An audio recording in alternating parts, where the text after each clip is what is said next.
Ada suatu hal yang selama ini kita abaikan. Betapa besarnya pengaruh kebiasaan kecil terhadap hidup kita. Kita sering berpikir bahwa perubahan besar membutuhkan waktu yang bertahun-tahun. Tapi bagaimana jika saya katakan hanya dalam 1 bulan atau bahkan 1 minggu hidup kamu berasa berbeda. Bukan sekedar teori kosong, ini tentang bagaimana otak kita bekerja. Bagaimana kebiasaan membentuk ulang pikiran, emosi, dan bahkan masa depan kita. Beberapa hari yang lalu, saya mencoba mempelajari hidup lewat bonsai. Tidak ada yang ekstrim, tidak ada yang sulit. Yang terjadi justru mengubah cara saya berpikir tentang banyak hal. Ada sesuatu yang aneh.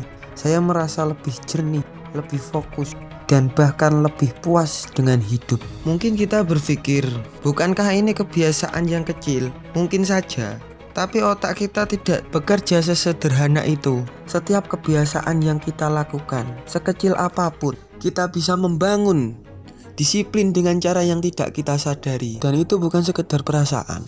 Kita sering bertanya pada diri kita, mengapa kita sering meninggalkan hal-hal kecil? Mungkin kita terlalu sibuk dengan hal yang besar, sehingga kita lupa bahwa perubahan sejati justru terjadi dalam hal-hal yang kecil. Atau mungkin kita takut mengubah kebiasaan yang sudah nyaman, meskipun kita tahu itu merugikan kita. Jadi ini yang saya lakukan. Saya mencoba mempelajari bonsai selama berhari-hari dan hasilnya lebih dari sekedar mengejutkan. Jika kamu berpikir perubahan itu sulit, tunggu sampai kamu mendengar apa yang sebenarnya terjadi.